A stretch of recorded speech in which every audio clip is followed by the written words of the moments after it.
Hello and welcome to Justice. I'm Judge Jeanine Pirro. Thanks for being with us tonight.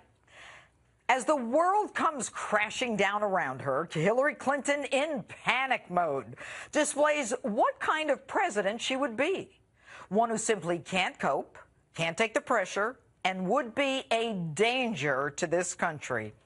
Now, Bernie Sanders has won 6 of the last 7 contests in a primary that was supposed to be sewn up by her in February. Clearly a deja vu for her, like 8 years ago, when another little-known senator named Barack Obama was beating her for the nomination that was supposed to be hers. Her teary meltdown on full display. Fast forward, the energy, the momentum, and the passion now with Bernie Sanders. Another little-known senator predicted to win yet another primary this Tuesday in Wisconsin. In spite of the Democratic primary race being rigged in her favor, her frustration is excruciatingly obvious. Superdelegates are already committed to her in states where the primary hasn't even been held. And like a parent scolding a 5-year-old at the beginning of the week, her campaign warning Bernie Sanders to watch your tone. This after Bernie outed her on a $4.5 million contribution from the fossil fuel lobby, which she said was not the fossil fuel industry. As if these lobbyists are there to convince her to support the Girl Scouts. And by the end of the week, she segued to full hysteria. Will you act on your words and reject fossil fuel money in the future in your campaign? Yes, I do not. I have money for people who work for fossil fuel companies. I am so sick. I am so sick of the Sanders campaign lying about me. I'm sick of it. And when the stakes couldn't be higher, a federal investigation run by possibly the most honest, clear-headed, brilliant, experienced prosecutor in the nation, who I'm sure, along with 147 FBI agents on her case, didn't appreciate her poo-pooing their investigation. Are you 100% confident that nothing is going to come of this FBI investigation? I am 100% confident. This is a security review that was requested. It is being carried out. It will be resolved. I think the American people will know it's an absurdity. I have absolutely no concerns about it whatsoever. And just like I never sent or received classified emails, thereafter amended to emails marked classified, we all stood witness to the unraveling, the almost embarrassing truth play out. And when the FBI directs the Department of State to halt its internal investigation, it does so because it's close to ended. At the center of this investigation is an informant. That person, Brian Pagliano, who set up her home-brewed server, given immunity. Now, I ask you, why would Pagliano negotiate for immunity and take the Fifth if there was nothing he could be prosecuted for? I predicted months ago when he pled the Fifth that Justice Department had him by the short hairs and he would soon spill the beans. Cheryl Mills, her longtime legal and political strategist, Jake Sullivan, her deputy chief of staff, who she told to remove the markings and send an email classified on a non-secured server, Philip Raines of Teneo, have retained the same attorney in this investigation. The same attorney. Now, what does that tell you? It tells you that they are rehearsing their story and sharing information through their attorney. The rats are holding hands, folks. And lest you think this is about some private emails about yoga or getting your hair done, let's put that one to rest. Hillary violated the law after she signed a non-disclosure in 2009 that she would handle top-secret information as directed after a lengthy national security briefing. The more serious issue, of course, is the Clinton Foundation, a 501c3 set up when the Clintons were leaving the White House in debt from legal fees. It has since blossomed into a $2 billion organized criminal enterprise parading as a charitable foundation, with hubby Bill profiting as the world's middleman. And once she became Secretary of State, Hillary violated her memo of understanding with the president that she wouldn't take money from certain countries, or at the very least would tell them, which she didn't, and then conveniently such was not disclosed by the foundation. What other contributions did you fail to disclose? Might the emails that you destroyed reveal that? Now, Hillary. FBI Director James Comey meeting regularly with Attorney General Loretta Lynch in person. You're a smart woman. You know what that means. Comey and Lynch each know each other well. They work together. They are both respected former United States attorneys. She from the Eastern District and he from the Southern District of New York. These two don't have time to waste. They've got you in their sights. And Hillary, you've danced with enough federal prosecutors to know that this time the jig may be up. So what to do? Do you meet with Comey and risk a perjury charge like Martha Stewart if you lie to him? Hillary, it's just me and you talking here. My fear for you is that you have lied so much that you can't tell the difference between a truth and a lie. Like that time, remember, when you dodged those bullets on the tarmac in Bosnia, when in truth, the only thing charging were little girls rushing to give you tulips? Like Benghazi, that was due to a video when you emailed your daughter the same night that it was an al-Qaeda-like attack? When you said you never told the families it was a video when their children's bodies were brought in, that they're the ones who are not telling the truth? And that Bill never dallianced with other women? That it was all a lie from the right-wing conspiracy? But then again, Hillary, how are you going to decide to not speak when you've repeatedly said you can't wait to explain this? But to not talk would be politically lethal for you now, wouldn't it? And to add to your burden, a Romanian hacker known as Guccifer, just extradited by the United States from Romania, who will appear in federal court this Tuesday to be prosecuted. Now, this gentleman is the one who hacked Sidney Blumenthal's emails that put truth to your lie that you had no Benghazi emails. This is serious stuff, Hillary. One witness with immunity, another to prove that you lied. Now, Hillary, you're a smart woman, well-educated, one who has held positions of power. You fully comprehend the treacherous waters that you're trying to negotiate. A bit of advice from a former prosecutor. If you decide to meet with Comey, not only are you going to need to watch your tone, but you might want to read up on that famous Supreme Court case. You remember it, Miranda versus Arizona. You have the right to remain silent. You have the right to an attorney. Anything you say can and will be used against you in a court of law. You remember all that, Hillary, don't you? And that's my open. Tell me what you think on my Facebook page or Twitter, hashtag Judge Jeanine. And with me now is conservative radio talk show host and Fox News contributor David Webb, along with Hillary Clinton supporter and political commentator with us for the first time, Danielle McLaughlin.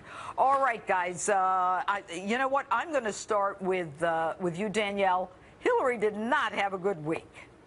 She didn't have the best week ever, but she didn't have the worst, and I could probably argue that Donald Trump had a worse one. I think that we need to think about the Hillary Clinton email situation in a broader context, and I really do think that Hillary Clinton is in the eye of the beholder. She is not the target of the investigation, as you know. There are no criminal charges against her. No, I don't know either. that. Well, whoa. What do you mean, as I know? No one knows we know that. generally, she's not been named as a target. Who are they investigating? No, that she doesn't have to be named. You know that a target means something in criminal prosecution. Right, but hang on a second. Yes. The FBI doesn't tell you who's the target of an investigation. Right. That's not how they work. So neither the Clinton campaign or the White House or anyone, even Republicans, can't say she is or is not a target. So that has to be wiped out. All right, certainly David, thanks. Danielle, I want to go back. Danielle, I want to go back to you. You don't believe that she is in any legal jeopardy here? I don't not think that she's in legal jeopardy, but I think we have to think about this in the broader context of what she's argued to have done. She has been argued to have mishandled classified information. That requires intent, that requires willfulness. And as you know, that's a very difficult thing to prove. I think we see this in the eye of the beholder, and the reason I say this is because it's so clearly been politicized, as it should be in some respects, because she's running to be the leader of the free world. When you talk about intent, Danielle, when you talk about intent, there is another standard. It's called recklessly. or negligently possessing classified information. If you put a server in your house in Chappaqua in the basement with some, backup in Arizona or wherever it was, that's a bit reckless, especially since, as Secretary of State, she only had classified information. Right, but can I jump in here? We talk about intent. She has an email we now have from the FOIA request that she requested that they strip away the classified designation. That, by the way, wipes away intent. Jake Sullivan. So, and when you talk about the Clinton Foundation is one of the bigger scandals in this. You're talking about a $25 million donation via Julia Gillard out of Australia against how it was supposed to be done legally, usually about $10 million a year through USAID, which they managed. You talk about what the Clintons have done with this criminal enterprise, which is a good way to put it together. And when it comes out to violation of code, the code's been established. It's not that you have the information. It's not that you market. It's that you have it. I went through all that. I went through all that in my open. But let me ask you this, David. Did Donald have a bad a bad week, too? He had a bad week. He did have a bad week with his, words, his missteps, if you want to call them that. But this is the thing about Donald Trump that defies all of us and all pundits.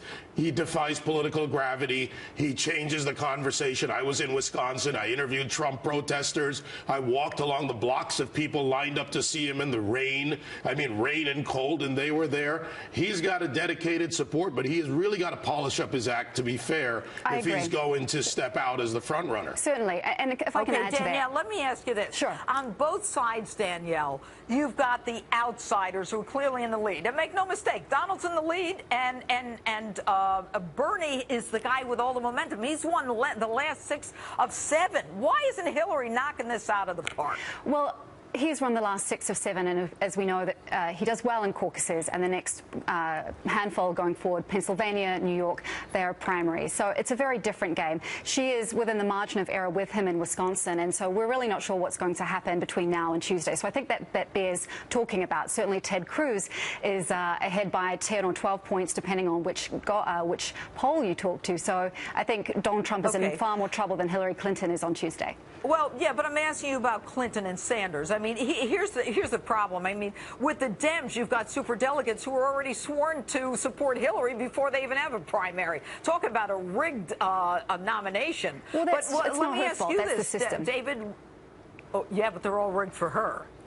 That's not, I mean, David, we can blame Hillary Clinton for a lot of things, I think, Judge, but blaming her for the way that the Democratic process runs a nomination, I think, is a little unfair. Well, as a matter of fact... Oh, yeah, but they made the rules. They made the rules to benefit the establishment. She is the establishment. Let me ask you this, David. I'm going to go to you. Now, Kasich has 143 delegates, and I was able to speak to Ted Cruz just 2 nights ago, and I said, what do you do about Kasich? I mean, you want him out of the race. How do you get him out? And his response was, you got to hope that or wait until he runs out of money. What do you think Kasich is doing?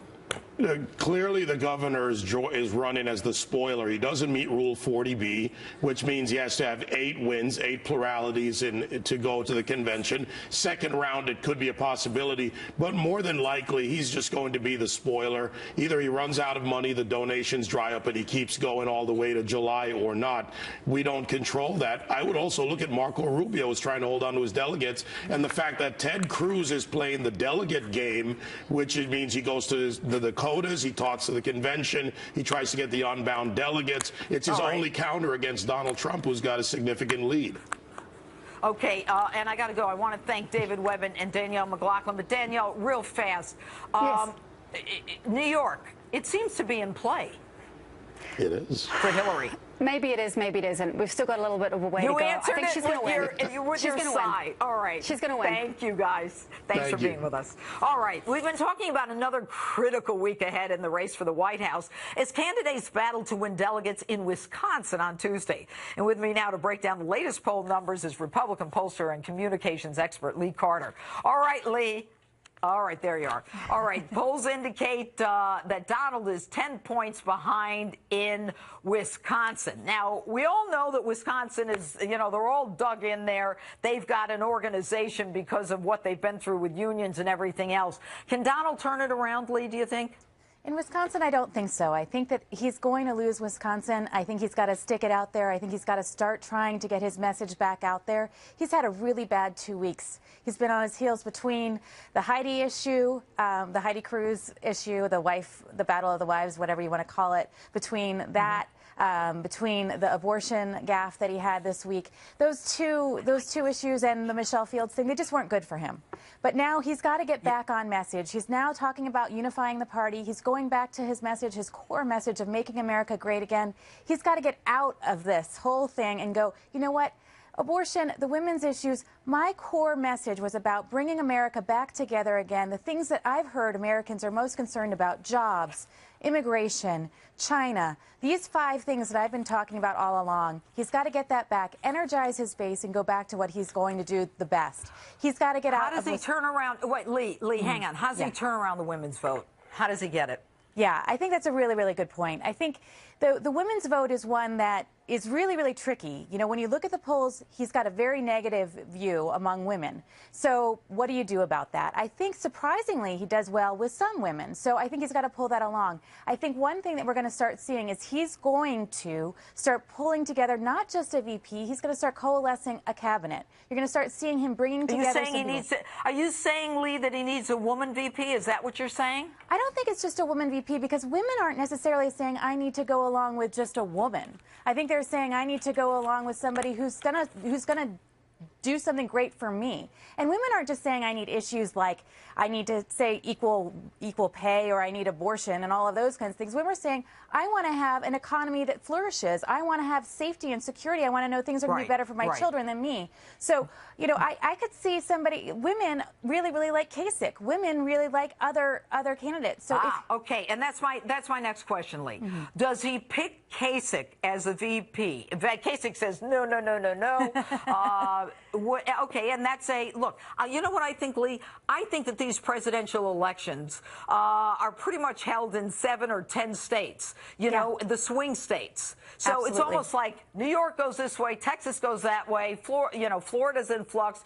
You know, he and Rubio are on the outs, so I doubt he'll pick Rubio, who I think would have been a great pick because he's Hispanic and he's from a swing state. So what does he do? Is it Kasich?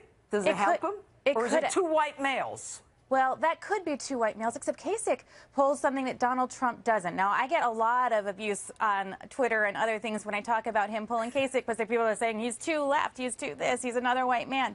But you need somebody that could pull a state like Ohio, that could pull a state like Pennsylvania, that could pull some of these swing states that Trump couldn't. Trump pulled Florida, so does he need somebody like Rubio? I don't think so, but he could. Not now. Yeah, exactly. So somebody like Kasich could be very interesting for him. It could be somebody also that could pull Hispanics, that could pull women. So he's got to look to something that's a little bit more interesting than we might be expecting right now. All right. Lee Carter, always good to have your take on this. Thanks so much for being with us. Anytime. All right. And Donald Trump finds himself in a position he's definitely not used to in Wisconsin, trailing by a lot. Next, I talk live with Trump National Campaign spokesperson Katrina Pearson about